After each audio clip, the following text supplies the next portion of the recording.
Welcome to Talk Haunts. Richard Felix, you are, of course, a historian, writer, educator. You're most famously known as being the resident historian on the seminal and groundbreaking TV show Most Haunted, where you often breathe life and credence into ghosts and haunts, which the episodes uncovered. As well as this, you've written several books, including What is a Ghost?, The People's Ghost Stories, as well as producing a range of DVDs, some of which we will be featuring in a special giveaway for you lucky listeners. Richard has also kindly signed the books.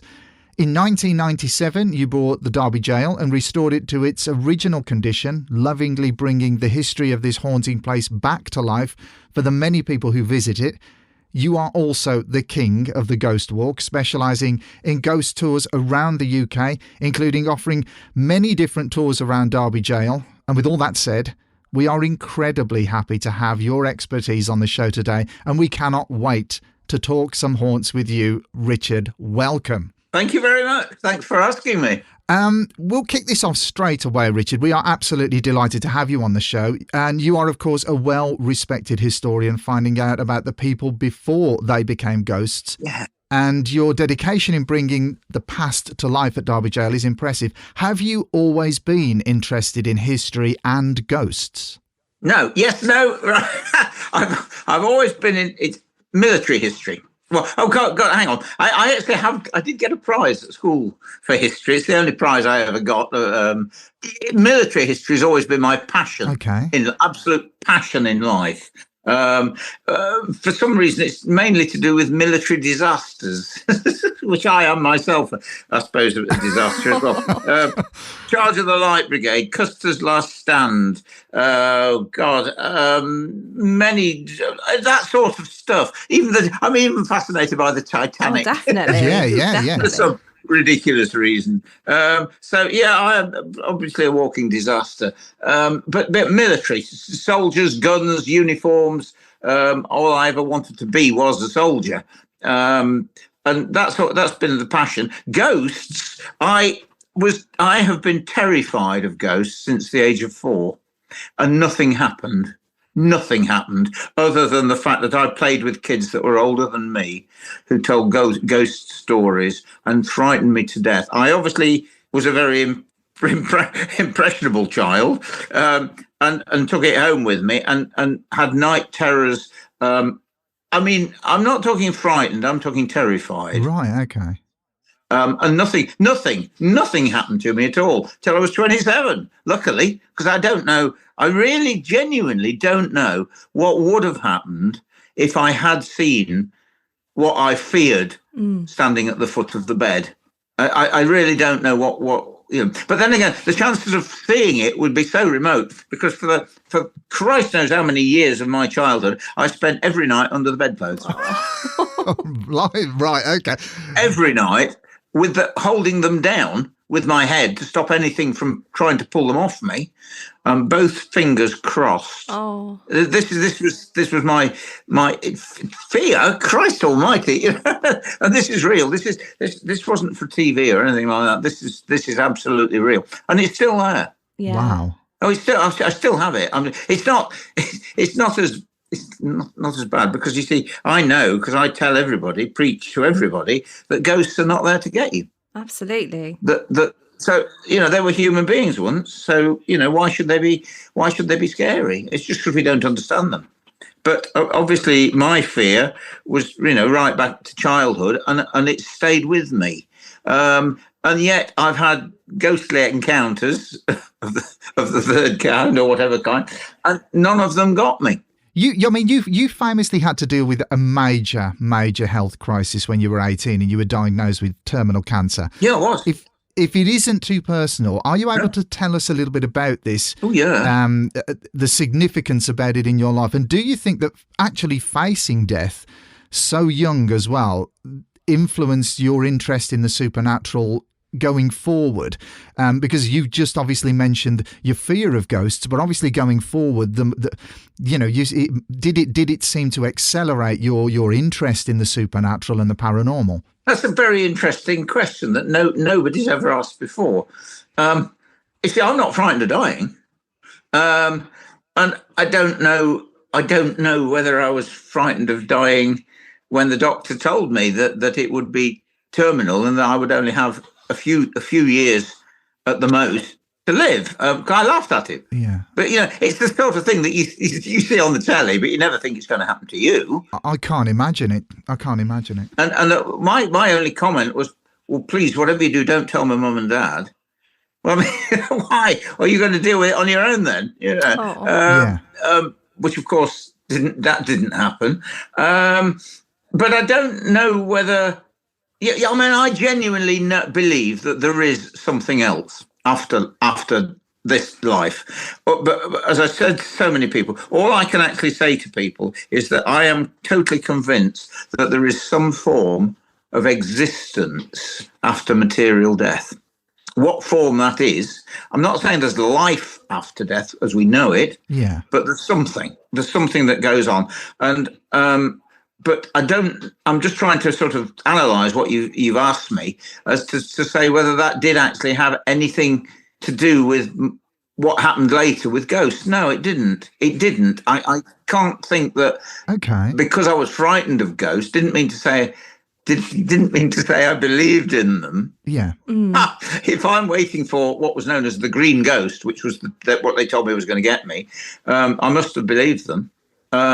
So I suppose from that early age, I had some form of recollection, belief. Yeah. Right. Yeah. Otherwise, you wouldn't be frightened of it, would you? If it doesn't exist and you don't believe it, then you're not going to be frightened of it.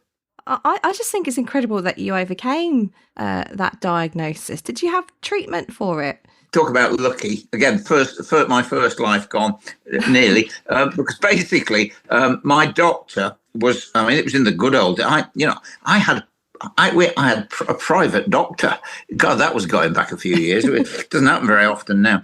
And he was a personal friend of a guy in St Thomas's Hospital in London who was running the what was called the Richard Dimbleby Cancer Research Department, because actually he'd treated, this is Richard Dimbleby, who did all the Winston Churchill's funeral and everything like that, his sons David and Jonathan Dimbleby, and Dimbleby had just died of cancer, even though they tried everything to cure him and couldn't. And I was sent down there to see Dr. Churchill Davidson, head of the Cancer Research Department in St Thomas's. Wow. Which was, talk about lucky, hey? And I spent 5 weeks every day on the train from Derby to London for a 20-minute radiotherapy treatment and then back to Derby. Oh, my God. Every day. I was back at work at 3:20 every day. Because I worked for my dad. Oh, wow. We had a record. But my profession was record. I used to sell records. We had a record business. Back at work every bloody day. That takes some doing, Richard. That is it. That is impressive. Yeah, you must have felt unwell as well. It did, because it was not. Here's me dying of cancer, right? Having very invasive, I think is the word. Cancer treatment, radiotherapy, burning me like you wouldn't believe, and back at work. Anyway, 5 weeks later, down into St Thomas's for a week, where they did what was called a lymphangiogram, where they injected you with green dye, and they followed it all the way around your body. I turned green for 2 or 3 weeks. I peed green pee for about 3 weeks. So you did, in fact, Richard, become the green ghost, in a sense, almost. I was, would you believe? Yes. Wow. And they came to me in a hospital on my 19th birthday to tell me that they'd cured me, not in recession. Wow. Cured me, which was unbelievable. The number of people I spoke to in the years afterwards that I counselled, for want of a better word, that died from it, from the same disease. It was called Hodgkin's disease. Yeah. It's now split into two: Hodgkin's lymphoma and non-Hodgkin's lymphoma. But of course, it's treatable now compared to then. Yeah. Well, that's an incredible story. But it gives you a different outlook on life. Oh, I can imagine. Well, yeah. Yeah. Live for today. You know, as I always say, nobody dies tomorrow. Yeah, no, thank you. I just find that absolutely amazing. I'd like to move on to Derby Gaol now. So, which you bought in 1997. Is that right? It was indeed. Yeah. And you've since restored it to its former glory, which must have taken a lot of time and dedication. What did that process entail, sort of bringing it back to life? Well, it was a nightclub. I mean, it had been terribly. You see, it's only the dungeons down below. Yeah. The whole of the upstairs of the county jail was closed down in 1840 and turned into houses. The building still there, but they completely gutted it and changed it. But they kept the dungeons as the cellars. Wow. For the houses. Right. Okay. Right, which is quite incredible when you think about it. And so everything was still there. All the doors. Not all the doors, but a lot of the doors still in situ from 1756, which was amazing. But of course, it had various, after that, uses, including some very seedy nightclubs. And although it's a Grade 2 listed building, our illustrious City Council, Derby, allowed them to knock it about and knock holes in it, not pull the doors out and push them down the back of a skip to get rid of them, although they got graffiti from the prisoners all over them. No. Yeah, break the doorways down and turn them into square arches break from one cell to the next cell to the next cell to the next cell with big archways so that they could use it as a nightclub. So when I took it over, it was not in a very good. Well, it didn't look. It was all plastered and painted, and you just could hardly. You could tell there were cells. But so it took me 18 months to get it back. We had to sandblast all the walls to get them back to to brickwork and everything. Re-brick all the holes, all the archways, all the doorways had to be rebuilt archways, and the doors rehung.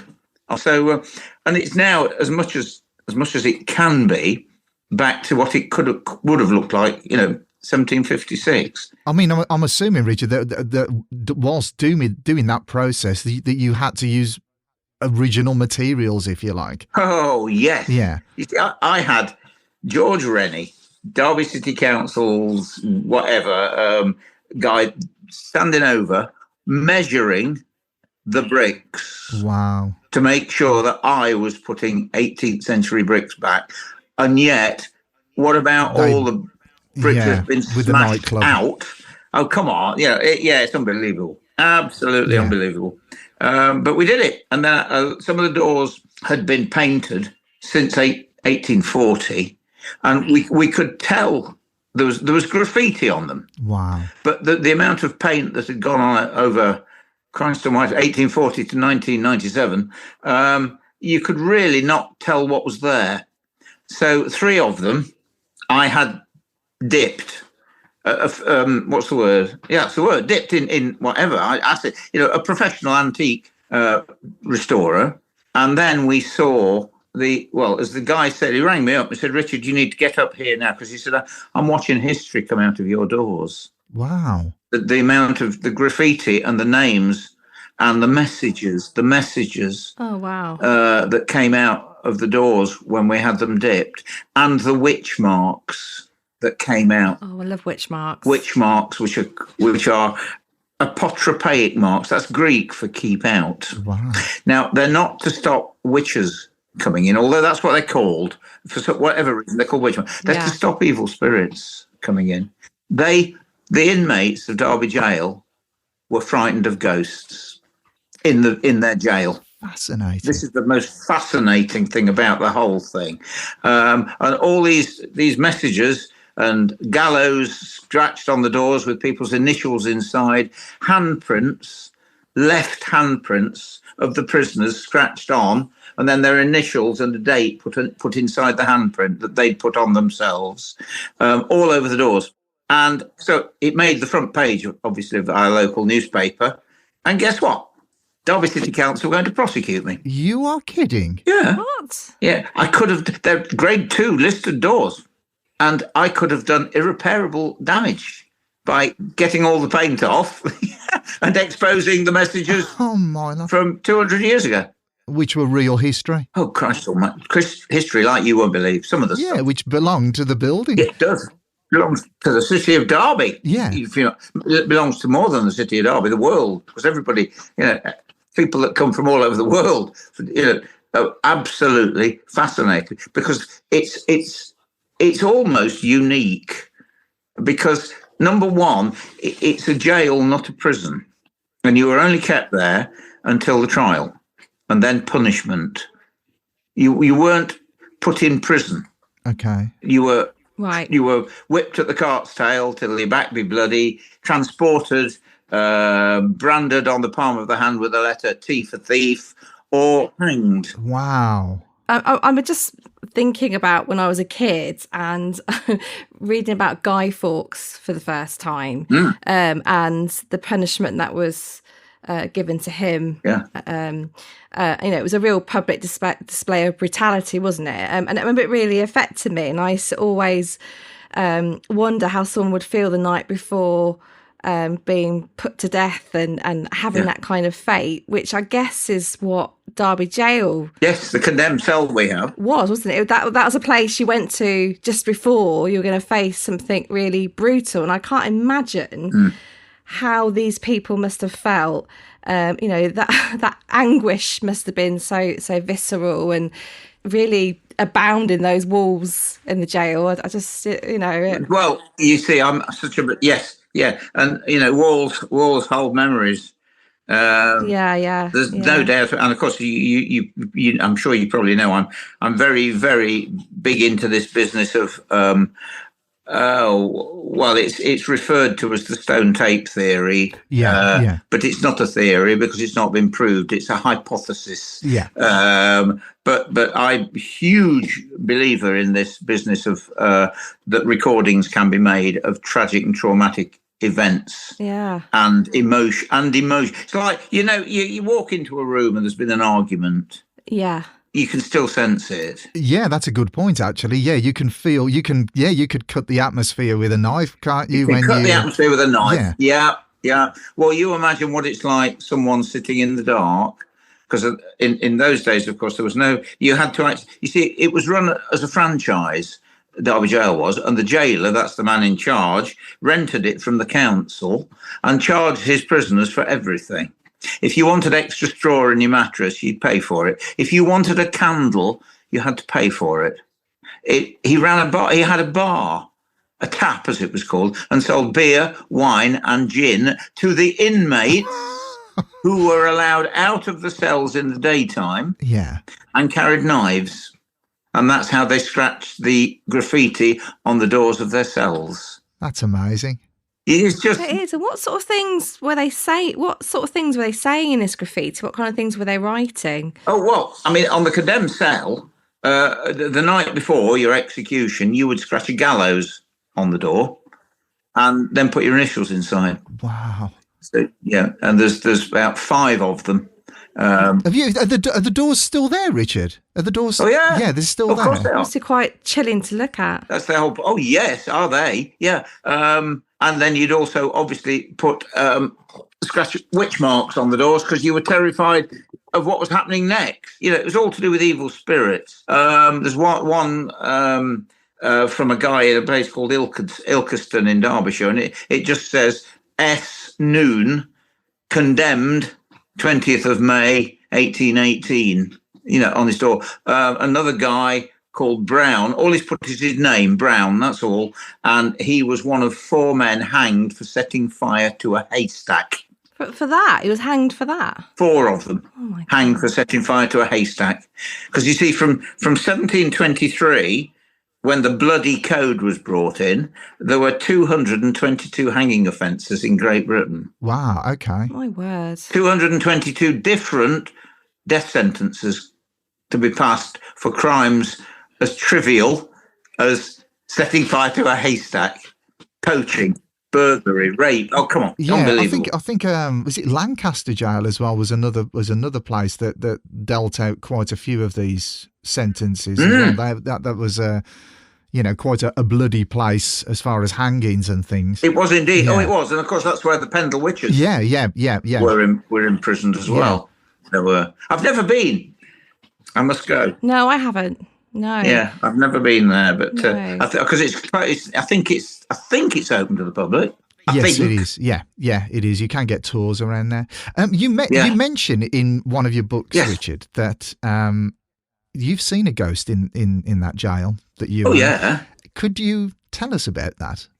Of course. Fantastic. Oh, I've only told it a few times. Yeah, it was 3:20 on a Friday afternoon, broad daylight. Right, I'm in the jail, on the phone. Yeah. To a guy from Derby City Council, funnily enough.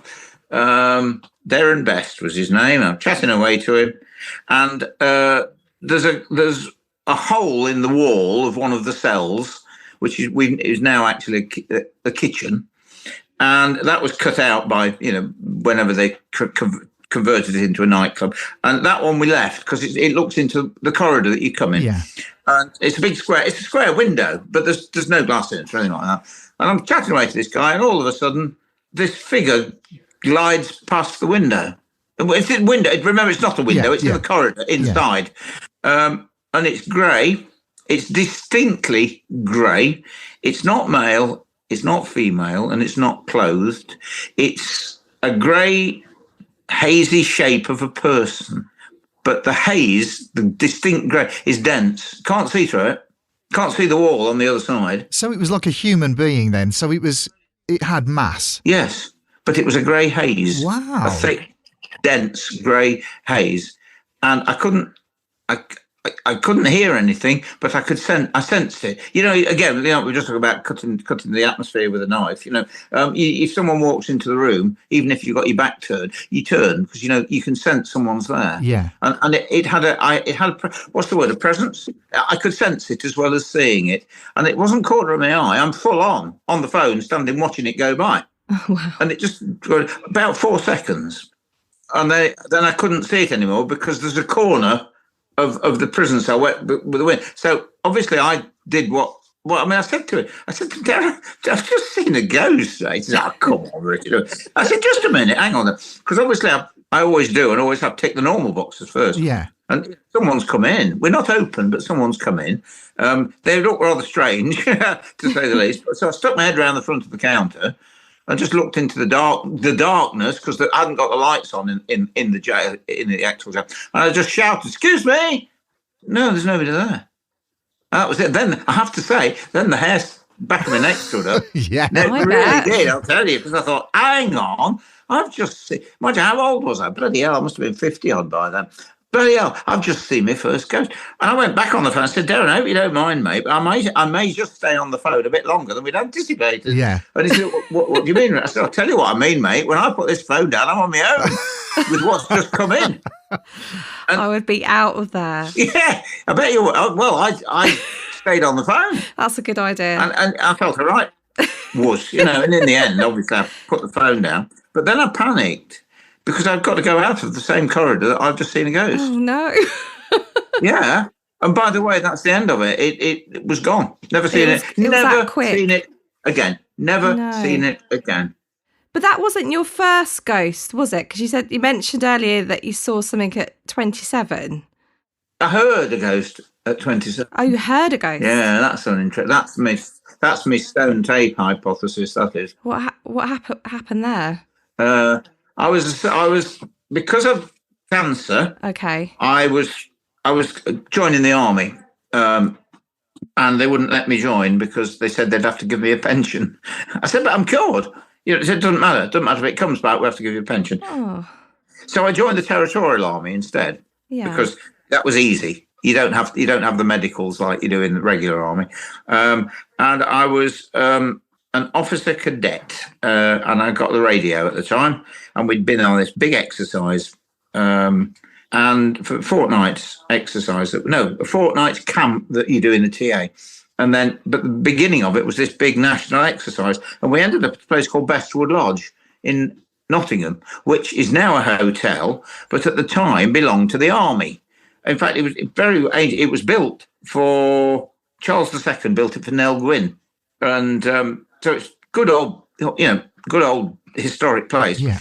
And we'd finished the exercise, and we'd been attacked by another regiment, and the fact that my life revolved around guns, soldiers, the army, and everything, I was on cloud nine. I'd been in a battle, pretend battle, but oh God, I'm up there, I tell you, with the in the clouds. And we'd finished about 1:30 in the morning, got back into this billet, which was an extension. Not the old part of the place at all, but it was an extension built about 1930, something like that. And all 37 soldiers, all in the sleeping bags asleep. And me, radio operator, comes back with the officer after everybody else. I got back into my sleeping bag, lay down, rifle at the side of me. And then there was a noise at the side of me. And I thought, bloody hell, they're back, someone's back, because we were all in, so there was nobody else out there. Went to grab my rifle, because someone's coming back.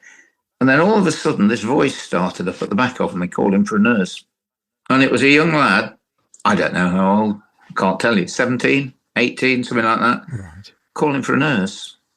And, first thing you do is back to the normal box. There's a soldier on the right, there's a soldier on the left, the sleeping bag's asleep. Yeah. And I looked at the bloke on my right, because I wonder if he's snoring. Because I'll be honest with you, see, the voice I heard was going, nurse, nurse, nurse, and he was crying and calling for a nurse, and he was in pain, and nurse does sound a little bit like someone snoring. So I'm looking at this bloke, and he's not snoring, and it's coming from the back of me, and I'm up against the wall, and it's actually coming from the back. Well, it can't come from the back of me. There's a wall there. Yeah. You're up against the wall. And anyway, I end up with tears trickling down my cheeks, listening to somebody dying. But I couldn't do anything. I couldn't get him a nurse because there were no nurses, because there were 37 soldiers asleep on the floor in this building. Yeah. And of course, guess what? As I hear so many times to people, I say, no, I went to sleep. As I hear so many people that I speak to that say, yeah, I saw this thing. I said, what did you do? Well, I pulled the bedclothes over and went back to sleep. And I just went to sleep. Why?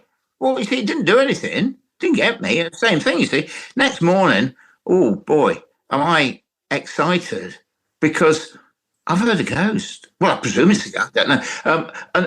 And the big one is, oh, come on, you were dreaming. No.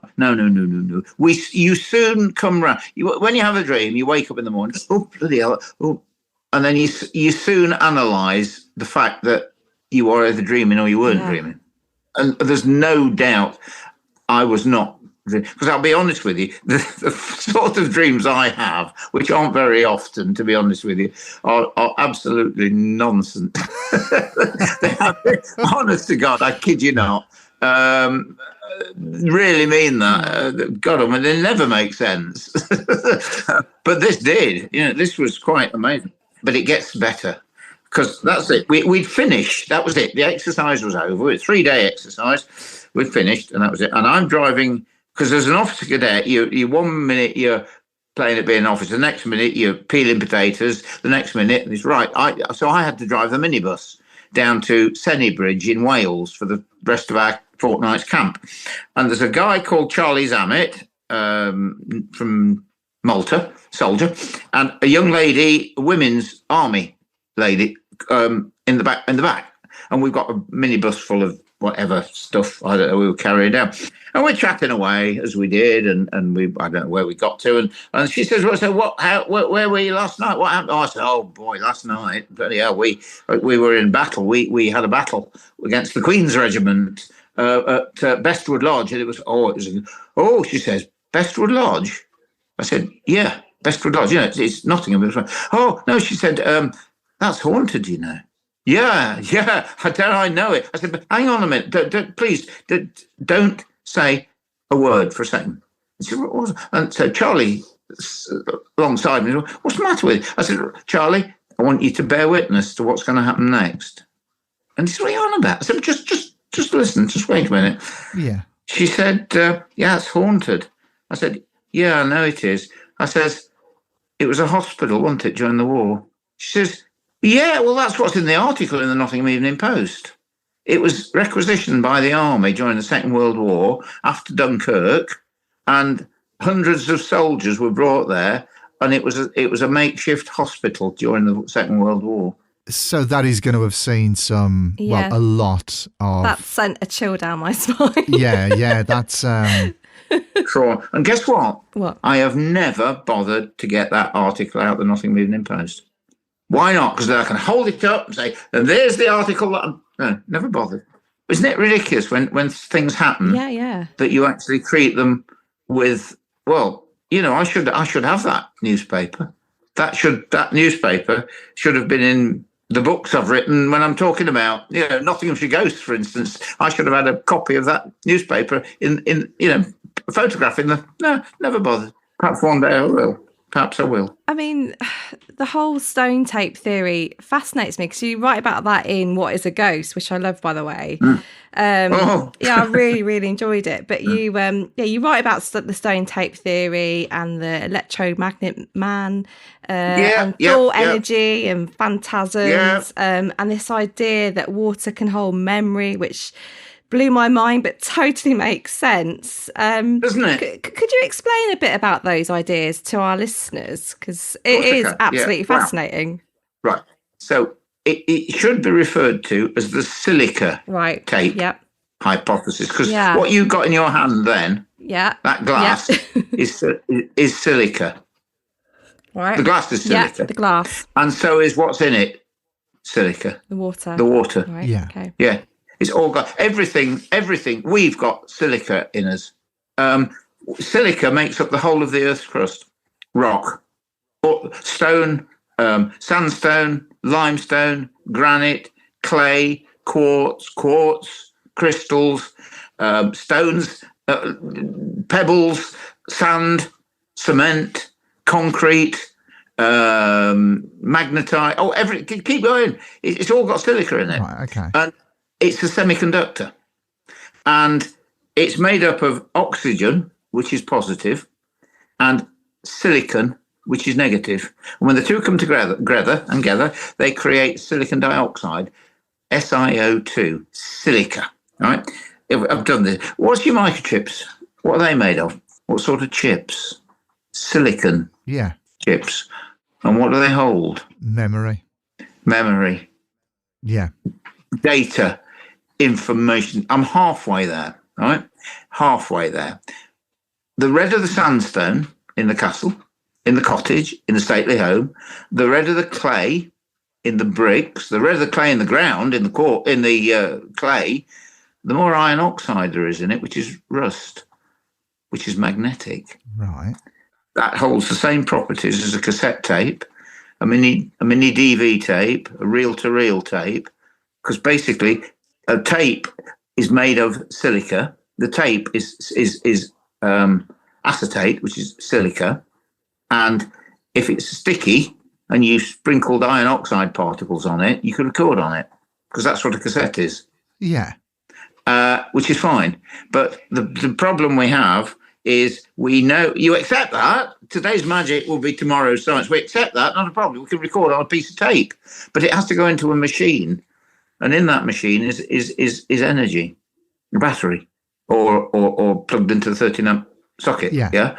And that's where the recording can be made, because it basically sends all the arrows that, this is difficult, but the arrows that are going up. It's the same as your credit card. That's the same thing. The band at the back of the stripe credit card, on the back. Yeah, it's the same thing. It's got pluses and minuses going up and down in different directions until you pass an electromagnetic charge over it. They all go in the same direction, then, and it can hold a recording. And that's the same with the cassette. But the recording in the wall has to come from you, because each human being emits 2 kilowatts of electricity in a 24-hour period. Not at this moment, but in a 24-hour cycle. Yeah. Some people emit more than 2 kilowatts, and they're the people that can't work with computers. And blow light bulbs. I'm just thinking that I was saying to you, Steve, on the other day when I said my nervous energy seems to affect all the text. Yes, it's true. It's absolutely right. But worse than that, we have within us a power reservoir that we can use in time of crisis. Yeah. Which harnesses all 2 kilowatts of electricity when you need it, and that's the energy that causes the recording in the fabric of the building. It's known as the death flash. Right, okay. Right, listen to this bit. By the way, I left school at 15 and I hated science. And you're doing a good job of it at the moment. Yeah. I know that. Yeah. As a human being is dying, usually in traumatic circumstances, it emits 1,000 times more protons in a dying state than we do during our normal living state. And that discharge, for want of a better word, of protons can generate 100 volts, which can light a 5-watt light bulb. Oh, my God. As we're dying. And that's as known as a death flash. In other words, you'd like someone taking a photograph with a flash camera, or do you know what I mean? So, without sounding stupid, could you see that? Would you see that flash for some people, or is that it's not? I don't think so. No. I don't think so. Not that I know. Yeah. I mean, there's a lot more to research, but you see, the problem is science don't want to know. No. Because there's no. You see, they say there's no proof that ghosts exist, and I say, well, you're a scientist, go prove it. Absolutely. I think it's a science. But there's too much Scooby Doo. Yeah. And so they're not interested. Yeah. That's the problem. Yeah, I've got to say this, Marie, because this happened the other week, didn't it? We were talking to, I don't know whether you've heard of Nick Pope, who works on the UFO desk for the Ministry of Defence. Yes. But we interviewed him last week, wow. I think, and he was fascinating as well. Again, a person like yourself who I've spent decades following. And to actually speak to you guys it's a treat for Marie and myself. It really is. Massively. But I had that eureka moment, didn't I? Yeah, you did. When he was explaining. Really? Yeah, it was just a simple thing that came out with the ancient alien theorists and things like that. And he said, I'm not an ancient alien theorist, but you go back millennia, you go back thousands of years and hundreds of thousands of years and tens of thousands of years. The human race. Humans have always had teachers. Now, these teachers can be, fellow humans. They will teach them how to build the wheel, teach them how to cut that block of stone. Who is to say that these ancient astronauts or these people that may have come down and given us an insight into, passing on certain knowledge, why couldn't they have been teachers? And that the way he explained it was a real kind of eureka moment, and you've just done exactly the same as that, because to hear somebody actually go into the stone tape theory, which that proper version of it, and to have somebody explain the energy that every single person, that every single human being actually holds, and the death flash and things like that, to actually hear somebody say that in such a very simple way to make others understand. Yeah. Seriously, Richard, it's fascinating. And it really is. That really gives you kind of a bit of a eureka moment by thinking, well, if it's that simple to explain and to try and understand, why aren't we trying to find out more about this? Yeah. You see, there are various problems with it. Of course there are. The first problem with it is, how can I put it? Right. First of all, let me do this bit first. I was with Kieran O'Keefe last Saturday, and we were discussing. And would you believe, he said, "Oh, I must get a copy of your book." What about time? He needs to read that. Obviously, So obviously, I gave him a copy, and he read it, because you remember that Kieran is very much into the mind side of it, the brain. It's you know what I mean. he's a psychologist, basically a parapsychologist of the best form. And so as he just looking at the book, and one of the things he read, which of course, I've got this list on the back, as Marie knows, and one of the things said, "Why aren't all ghosts stark naked?" Yeah. Yeah. And he said, well, I know why that is. And he says, that's because when someone tries to conjures up Grandad, for instance, in other words, because, they're thinking, or it's in your mind, and they conjure them up. They obviously wouldn't want to conjure them up naked. Yeah, yeah. Right? Yeah. I don't mean conjure up. That's the only way I can think of it. Yeah. Thought transference, but then the other bit he said, but of course, but if Grandad wanted to project his image, then he wouldn't want to project his image naked. But then again, my argument there is, well, I think if he's in the spirit world, I don't think he'll look like Grandad. I don't know about that, but you know what I mean? I don't know what he'll look like when he's wherever he's gone to. Yeah. Into this other energy field, but he wouldn't. But the other one is, I've always said that if Grandad wants to come back and see his favourite grandson or something like that, he possibly could project his image as he wants to be seen, and he would not project his image as he was just before he died of cancer. Mm. No, that's right. He'd project himself in his cardigan and his cloth cap, or however grandson would want to remember him. I think. Yeah. You see, I'm not sure about any of it. No. Right. Well, that kind of strikes a chord with me personally, actually. Right. Yeah, that really strikes a chord with me. So I'm not going to swerve off topic here. My dad passed away. It will be 7 years next Sunday of mesothelioma. Oh. And it was a horrific thing to watch him go through. He went, from a strapping kind of 6 foot guy to literally a bag of bones. It was horrible, horrible to watch. And I'd never ever dreamt of him, Richard. I'd never had a dream of him after his death at all. I don't know why I couldn't dream of him until one night. And I don't know where we actually were, but we were in this kind of apartment, and it looked as if my mum and dad were looking around this apartment to move into. And I was there with my mum, looking at this apartment to move into. And I was conscious in the dream that my dad was dead. But for some reason, I turned around and there he was. He was just literally stood there. And it's amazing that you say about conjuring him up as, as how he would want you to remember them, because he was in his usual big blue coat with his usual cap on, standing there with a smile on his face. And I just looked at him and he stared back at me and literally said, "You okay, Steve?" And I kind of went, "Yeah, I am now."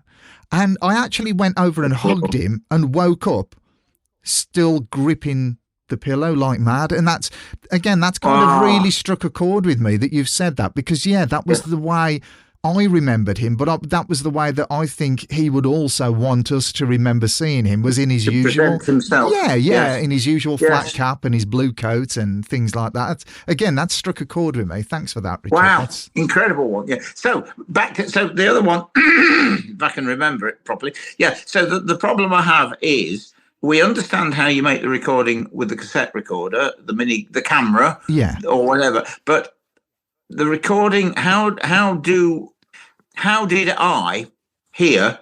This is me recording bit.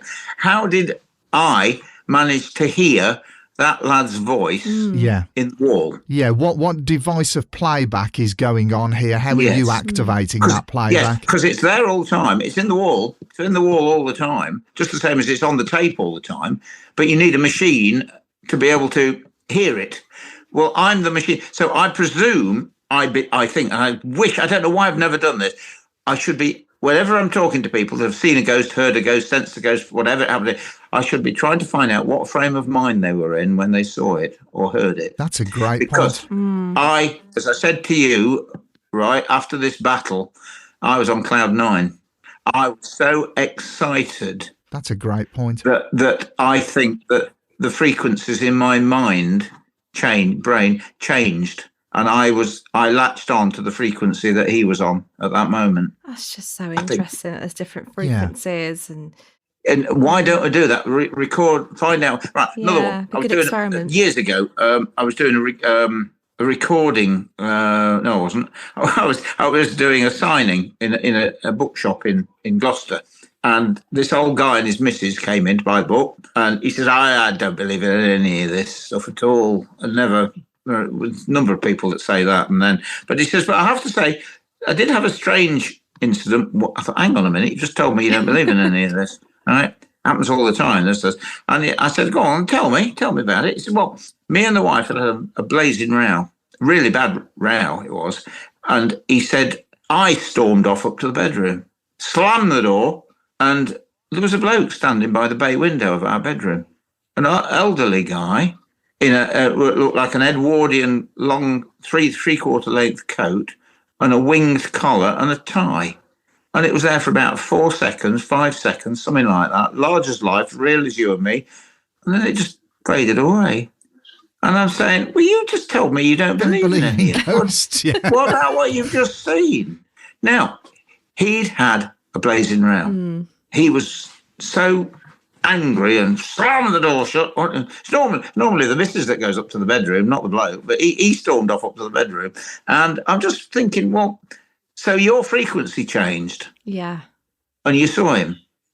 You know, I mean, let's face it, where you are now, where I am here in wherever I am in Derby, or I'm not in Derby, but near Derby, there's stuff going through all the time. Yeah. There's TV programs, there's Sky TV, there's this TV, there's radio. Yeah. How many? They're all going past us now, and all you need to hear one of them or see it is to get some form of machine that you tune into, and you see it. Don't we have the same ability up here in our minds?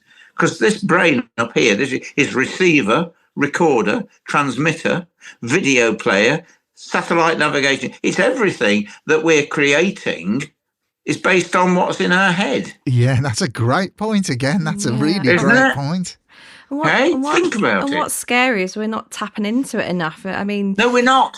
With the danger of, with the emergence of AI, you kind of think, we're going to get further away from that. We're going to rely on that rather than this amazing brain that we clearly have. You're right. It's taking, I mean, I say to people, and this happened to me a few months ago. Imagine being in the middle of Cardiff and your sat-nav goes down. Yeah. And it did. Yeah. Panic stations. What do I do? What am I going to do? How am I going to get to where I want to go? Yeah. But we used to. That's right, yeah. That's something else we're losing. We've lost a sense of direction now. Yeah, well, I really haven't got any sense of direction. But no, but some people really have. They have, yeah. I mean, big time. I mean, my father-in-law was a navigator in mosquitoes during the Second World War, and his ability to be able to get them from A to B, it, continued long after. Whenever we were going somewhere, he always knew exactly how to get there. But we didn't have a sat-nav system. Yeah, I don't know. You see, we've lost that now. It's so sad, isn't it? Really? Yes, it is. Yes, it is. Because you talk about the nose in your book, don't you? The nose having magnetite. Something inside. That's it. Yeah, that helps us with direction. Which I mean, pigeons have magnetite at the end of their beak. Wow. Think about it. How can a pigeon, another one, a cat, drop the cat in Portsmouth tonight, right? About 5 days later, it'll be back on your doorstep. Yeah, there are amazing stories of things like that happening. And as you said, Richard, with pigeons, how the navigation it's just astonishing. It's astonishing how they can use that navigation system to find their way all over the world at times. Yeah, I know. But so, I'm saying there's so much. So the big one is, you can't see me, but basically I'm putting my hand out now in front of me with my hand out and I'm saying, is the ghost there? In other words, in front of you. Yeah. Or I'm now pointing at my head and saying, or is the ghost there? Yeah. Yeah. I don't mean, it's all in your mind. No. But I do mean it's in your perception. Yeah. Which is actually slightly going on what Kieran would say. You know what I mean? Well, the mind is equally as fascinating, isn't it? Of course. But yes, I would be really interested actually in asking our listeners about what frame of mind they're in when they saw something? Because that's a great really question. sparked my interest. Do it. Yeah. Do it. That's do a it. great question. And do it for me. See what you can get back from people, because how many of them were, their football team beat another football team 5-0. Yeah. And they were so, even when they got home, they were still bouncing up and down. And do you know what I mean? And yeah. It's all possible, is what I'm saying. Yeah. I ain't coming up with any hard facts about any of it, but I just think that what I'm trying to do is to present a rational explanation for this ghost business that everyone else seems, for some reason, to be running around screaming. And scared. And I mean, come on, guys. I mean, it gets on my nerves. I mean, every bloody ghost program that's on, it's all about the scare. It's bound to be, because it's television. Yeah. But they're all frightened of Well, they're all screaming and running off. I mean, you're supposed to be a ghost hunter. You're supposed to rejoice if something happens and carry on investigating, rather than running away screaming. It's like being frightened of fish and going fishing. Yeah. It's turned Oh, caught a fish. Oh, I don't like it. Run quick. Yeah. What am I going to do with this thing? But you're right. It has turned it into something negative. Well, actually, it's quite an exciting thing, and it's interesting. And it should be a positive thing, seeing a ghost, really. Yes. Of course it is. Yes, it is. But for some reason, I don't know why. I mean, obviously, you've obviously interviewed an awful lot of people and spoke to an awful lot of people.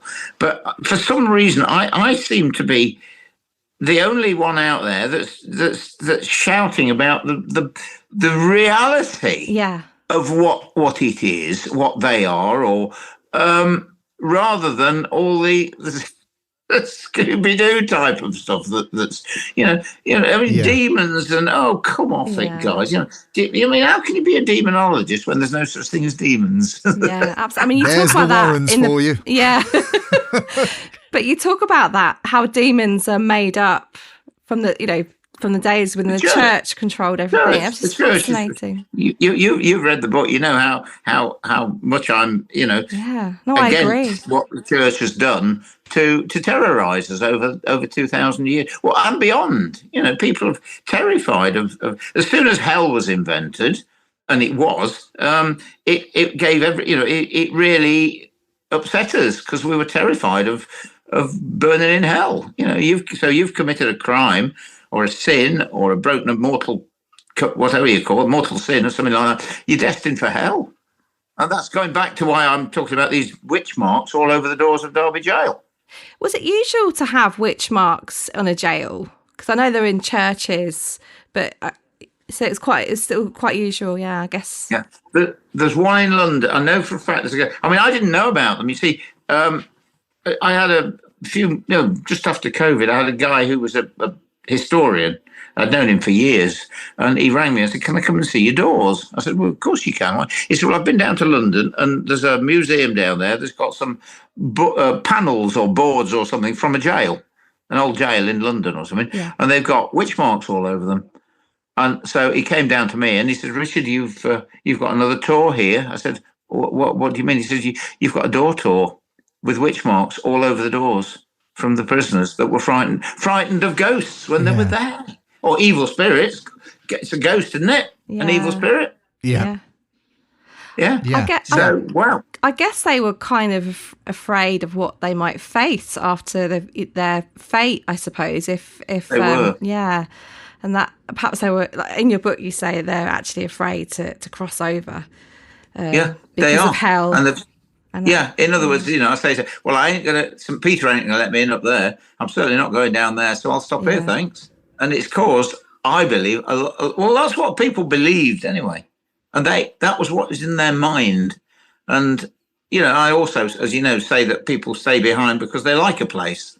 Or they like the house so much. Yeah. But so I say, if the old lady can stay behind because she loved that cottage so much, I'm pretty sure someone can stay behind because they're terrified of burning in hell. Because you talk about that's probably why we see a lot of ghosts from that era as well. It's, they had that belief. That's the other one. Yeah. That's why. So interesting. I say, why don't we see the ghost of a caveman? Yeah. Because they had no fear. Yeah. Because they believed in was a great point. Yeah, it is, isn't it? It's another great I'm full point. of them, mate, I tell you. Think about it, right? They had a god in the sky that they could see, the sun. The sun, yeah. And it brought life. Yeah. And photosynthesis. Yeah. And every time it, as it's out here now, every time it came out, it made them feel happy. It makes us feel happy. Yeah. What a lovely thing to worship. And then all of a sudden it started to go away when around October time, the nights drew in, the crops stopped growing, the grass stopped growing, no food for the animals. Panic stations, guys, our sun god's going away. So what do? Light bonfires to try and attract the sun. What better way of attracting this big red burning thing in the sky back than lighting a bonfire? Yeah. Wow. That's Halloween. Wow. That's how scary Halloween is. Yeah, I did not know But that. the church demonized it. I've got to circle to a topic that, again, a lot of listeners have wanted me to kind of delve into this, actually. Most Haunted. It was a seminal show, obviously. And I just wanted to talk to you about Most Haunted and your experiences on the show. When you first were asked to do it, what you thought, again, you obviously don't have to answer this, Richard, but what you thought of the situation that happened with Derek Acora and Kieran O'Keefe, and why you came to an end on that show, and where you think it's, with the direction that it went in towards the end, how different it was to when it actually first started out. Yeah, exactly. Because I think it did. I think at the very, very beginning, there were a number of episodes on there where I would watch it and think it's a good piece of investigative television. There, you're putting your money where your mouth is here, and you're going and investigating it. You're reading up on the research. You've got yourself in historian who's looking into the history of where the ghosts could be coming from, and their route into the story. And then it started to, I don't know. Degenerate. Yeah, I just to ask those questions, if you wouldn't mind answering a few of those. I mean, number one, thank you, Most Haunted. We wouldn't be talking now. No, not at all. Not at all. That's the first thing. People out there wouldn't be listening now. No. Absolutely, So really and truly, we started it. Really, there's no doubt about it. Yeah, you do. And that single program has created more argument, more debate, more discussion, and more research than any ghost program ever has, or probably ever will. Yeah. Right. But as I asked so many people, you guys that watched it, did any of you actually learn any more about what a ghost was? No. From watching the show? No. Can you now explain to me the stone tape theory, what a crisis apparition is, what a poltergeist really, from watching the show? No. But from your own research, yeah. Because you were interested. Well, so I say, well done, Most Haunted, really, because they've created, and all the other programs that are on now, all follow Most Haunted. They do, but it's all about the scare factor, and I quite understand that. I know, because they believe that Joe Public would switch off if there wasn't a ghost every 5 minutes. Yeah, which there can't be. But that's what had to happen to keep people interested, and to keep it going, as long as they have or did was to me was pretty incredible. And I have to say, I'll be very honest with you. I was on the show for about 4.5 years, I think. Yeah. I never caught anybody faking anything. I swear to you. I know they did.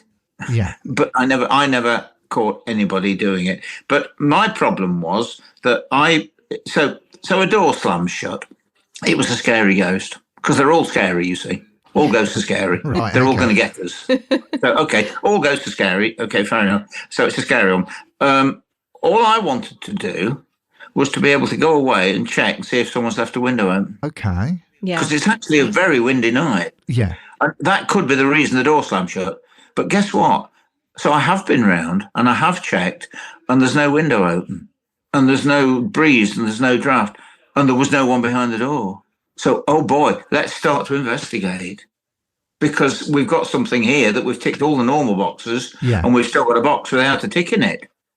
Oh boy, what do we do? But it never happened, because I'll be very honest with you, they didn't know anything about ghosts. I'll be very honest with you now, and I've said this before, and I'll say it again. The only two credible people that came away from Most Haunted was me and Kieran. Yeah. So what can I say? it was a great program. It created the most incredible awareness, and so long as people remember that it was an entertainment program, and it was, and it did entertain, then and then back of the business of poor old Derek. The problem was that Derek became the star of Most Haunted. Yeah, I get you. And I'll be honest with you, it wouldn't matter what medium had been on the show at the beginning, whatever. I believe they would have become the star of Most Haunted. I really think that probably would have happened. Yeah. But that was the problem. Now, in other words, Most Haunted made Derek Acorah, but Derek Acorah made Most Haunted. Yeah. And I find it really strange that all my comments really here is, if it ain't broke, don't fix it. Yeah. Because he was the star of Most Haunted. And whether people believed in Derek or didn't believe in Derek, they still watched it to see what Derek Acorah was going to get up to tonight. Yeah. He was compelling, wasn't he? He was very compelling. And I had a very different view of Derek afterwards, because I did he and I did a stage show called Psychic and Science. Oh, wow. Did about 18 3-hour stage shows around the country. And, there was such a different Derek to what I saw on Most Haunted. Really? Because, well, you see, it's a case of, on the show, it's a case of gimme ghosts. Yeah. Yeah, you're looking more at the showman than the actual psychic. Yeah. Person. Yeah, person with ability. Yeah. But when we did the show, I saw such a different side to Derek, because if Derek was a fake, he had the first 20 minutes on the show where he said, getting your dad, getting your granddad, whatever it happens to be. And then after that, I was waiting. Well, you needed a cattle prod to get him off the stage. Yeah. Because he was Rich, I can't go yet. No, listen, I've got to go to this lady over here. Well, you know what? If you're such a fake, then surely after 20 minutes, I got through another one. Yeah. And he didn't. He wanted to carry on. Yeah, which to me was, do I believe in mediums? Right. I believe in ghosts. So I've got to believe in mediums, haven't I? It's that frequency again. Yeah. The only thing I'm not 100% sure about is that medium in touch with your granddad, or do they have the same ability that the police have when they've confiscated your laptop, and you think you've wiped all those images off your laptop, but you haven't, because they are still there. And the police have a way of getting them off your laptop again. Yeah. In other words, do we have at the back of our minds, our memory, our brain, our whatever, past thoughts, well, come on, right, hang on. Oh, little Jimmy's so good with a violin. So is his great granddad. In other words, do things pass down that a medium is some way, don't ask how, don't ask me how, able to read your mind. I mean, there are some people that say it may be the fact that these are in some instances that some spirits and poltergeists and things are seen as tricksters, and it could be that the form of the trickster coming through, maybe imitating. The person that has been requested to come through, that they're getting that person, but it's not the real person. It could be the trickster, I suppose. If we've heard that phrase a number of times, haven't we, Marie? That they are the tricksters. Certain poltergeists, some of these dark kind of entity energies, poltergeists are the trickster. They're definitely the trickster, and when they start coming through, they will do everything that they can to come through. Imitate and throw memories out there that people will recognise upon, but they're not really that person that they're picking up on. It's something a lot darker. So again, without mentioning any names, you just swinging back to one thing that you just mentioned there. Derek Acorah was the star of the show of Most Haunted. Did it become the issue and the problem that star was too many stars? Yeah. They should right. Yeah. Okay. That's all I wanted to ask. Yeah. Absolutely. 100%. As I say, if it ain't broke, don't fix it. Why on earth did you? Yeah. And I find it, a shame. But there you go. It was it's still, I mean, they're still filling theatres. They are. They are still filling theatres with some very strange things that they do on it. But, who am I to say? Who am I to say? But I also say I had a ball. No, that's great. That's great. On Most Haunted.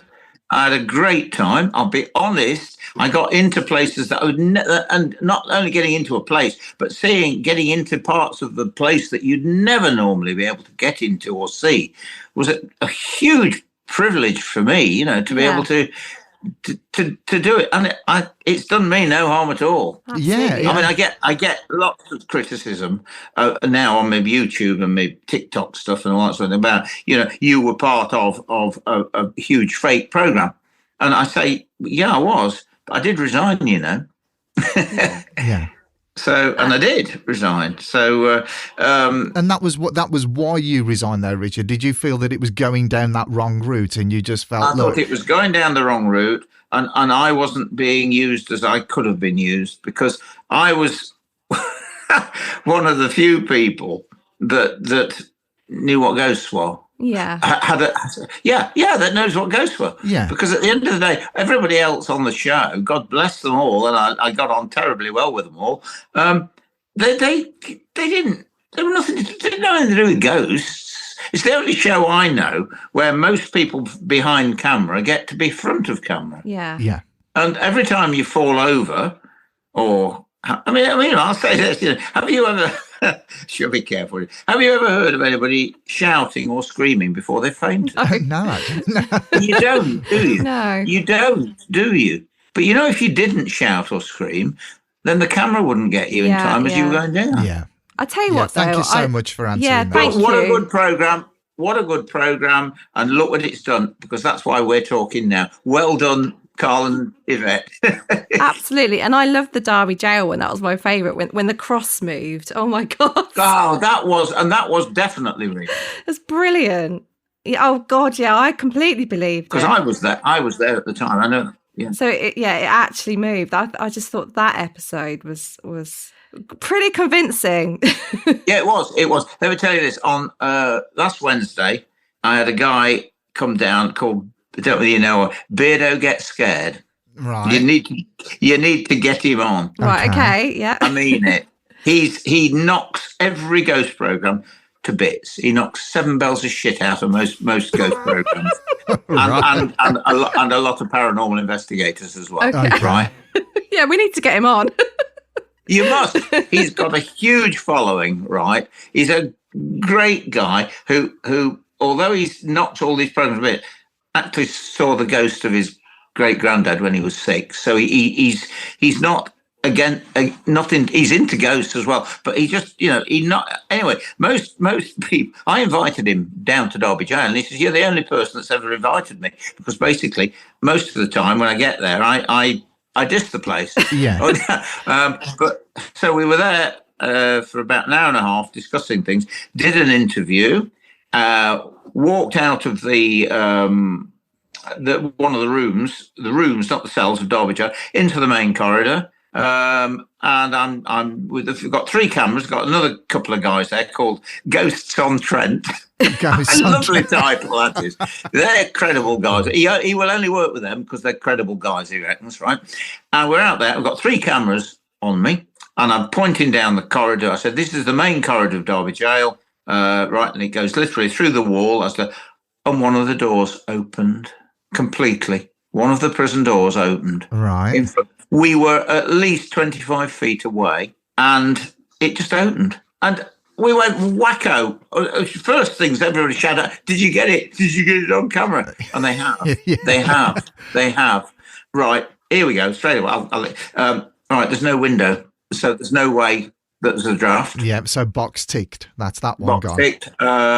Next thing, it has got a cutout window still in it, and it's next to the corridor that we come in and out of. So straight away, guess what?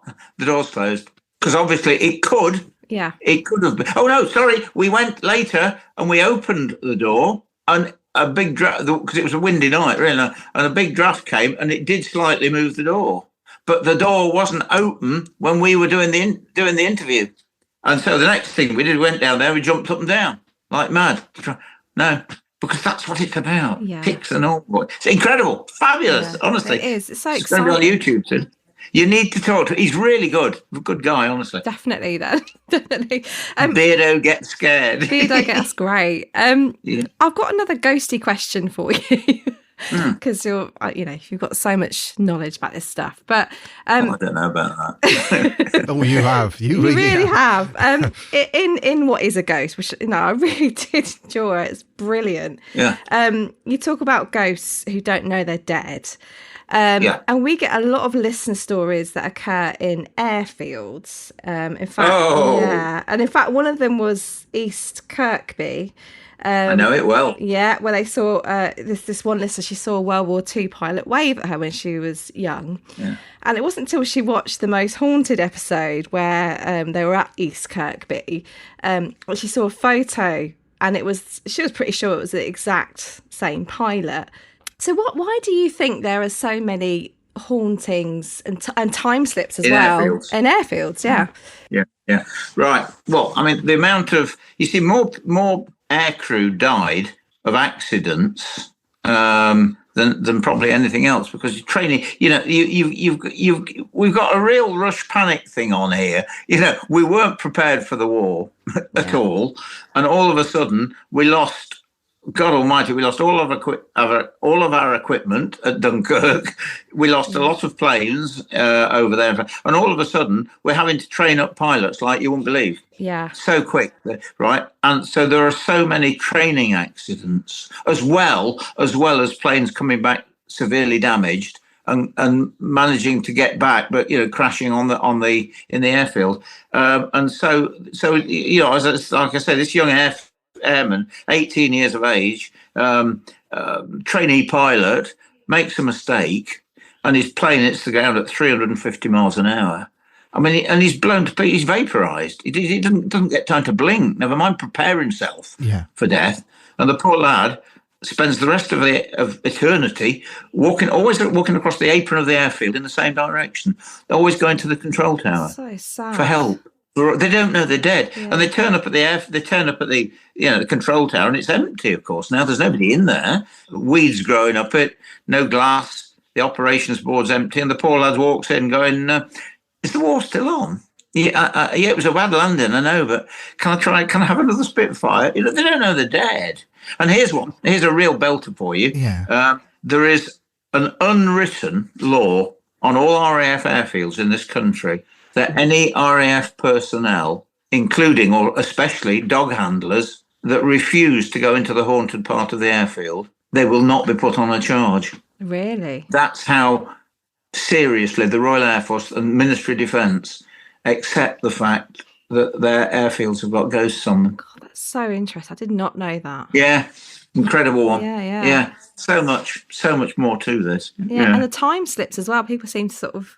Time slips, yeah. Fascinating, absolutely. Well, that's another one that I've just, because as I say, why don't we see ghosts of dinosaurs, people say to me, and cavemen? Well, the first reason, as I said, is certainly as a caveman, because he hasn't got any fear of the afterlife, because there wasn't one. He didn't know about it. It hadn't been invented. Hell and heaven hadn't been invented. Yeah. But as for the dinosaur one, it's pretty obvious if you saw one, it would be a ghost, because I don't think there's many living ones.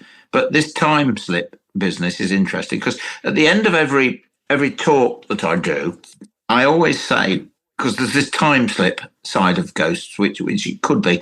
And I always say that scientists, of course, guys with letters after their names, don't believe in ghosts. There's no such thing. End of story. And I always say to them, next time a guy with letters after his name tells you there's no such thing as ghosts, just quote this to them.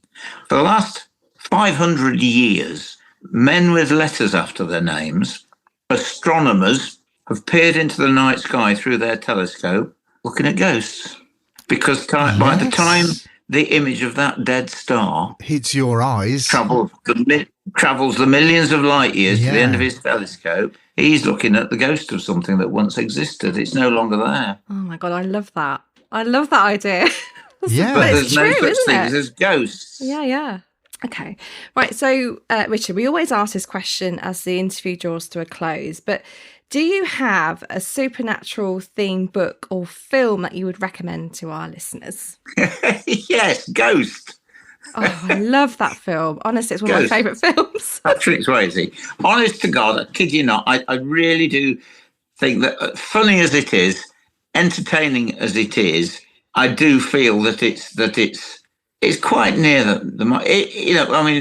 what's that, Elder May or whatever, she's, if mediums are real and everything, that she's quite good.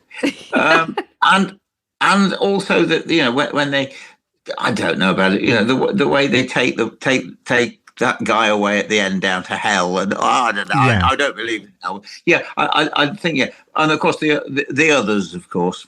Yeah, the others, and Sixth Sense. Yeah, absolutely. But going back to Ghost, when Patrick Swayze doesn't know that he's dead, Sam. Exactly. It's horrible. It's really horrible, especially when he has those sort of crazy dream-like sequences. That's exactly how I imagine it to be. Yeah. I think they got it quite well, quite good. The interesting thing about what you're saying about Rita May, who Whoopi Goldberg played her, was Marie. If you remember that short haunt that we had, a medium most haunted, and that was a story that literally was like that character in Ghost, where she seemed to have a real paranormal experience as a medium. She was doing her thing as a medium, but she happened to have a client come through her door, and the client literally opened the door to her having a real paranormal experience. And that's an interesting parallel to Whoopi Goldberg's character. That was no, it's a good one, I think, anyway. And of course, TV wise, Strange But True. Michael Aspel. Loved that show. Loved it. Absolutely loved that show. Yeah. That was good. Documentary type. Yeah, really very good. Yeah. And Michael Aspel was a class act, wasn't he? He was so smooth. He was perfect for it. Yeah. So what plans do you have for the rest of the year? Are there any events planned at Derby Gaol that you'd like to Oh God, all mention? Sorts of stuff. Yeah. I mean, basically, I've always neglected it. It's never been open enough. So I've decided that I'm going to go down and be there once a month on a Saturday, one day. So anybody wants to come down and talk, that sort of stuff, I'm doing that once a month. The last Saturday in the month, I've decided I'm going to be there. I've obviously, what else have I got? I've got this YouTube channel which I've got going now, and I'm planning on creating a YouTube program called the Felix Files. Okay. Which is going to be dealing with all the different aspects of the paranormal. The TV show. But you see, more people watch YouTube than they do TV. Yeah, that's right. So that's the thing now. And there's so many real aspects of the ghost business that nobody's dealing with. Yeah. And that's what I'm just planning on doing at the moment. I'm doing bus tours. I'm doing haunted bus tours around Derbyshire. It's a bit of haunted pub crawl, really. We go around looking for the spirits behind the bar. That I do those every 2 or 3 months, and it goes a treat. We start about 1 o'clock in the afternoon and get them back about 12 o'clock at night, and they love it. But it's all to do haunted pubs, obviously, and haunt history. Because as you know, guys know only too well, I'm interested in the history that created ghost. Yeah. And so, these are all haunted pubs that we go to, and other haunting sites and things on the way around. So that's something else. What else? Still ghost walks and tours, and oh dear, so much more. I am now just going to not rewrite, but do another book to do with this stone tape hypothesis. That would be brilliant, because I'm obviously dealing with it in me What Is a Ghost book, but I've now taken it so many stages farther that there's so much more to do with water and silica, as well as you think the number of haunted sites that are damp or wet. Yeah. The number of ghost stories there are to do with rivers and lakes and streams and ancient wells and marshlands, and so that's the next book. But I think I'm going to have to call it the silica tape hypothesis. Absolutely. I will be the first in line to read Yeah. that. Yeah. So that's on the way. We'll have a signed copy for the show, please, Richard. Yeah, no problems with that. Which brings me on to this this next question. We have, and you are the ideal person to ask this. We have a lot of emails where people feel that they've got activity in their home, and yes, they want to start researching the history of their homes and the land. What advice, as a historian and a researcher, would you give to our listeners who would want to start getting into this and delving a little bit deeper? Yeah. The first thing is to talk to the neighbours. Oh, right, okay. Because they'll tell you, hopefully, you'll either get, I've only been here 2 years, Duck, and I've never spoken to anybody. You also get people that have lived there 20 years, 30 years next door, across the road or wherever it is.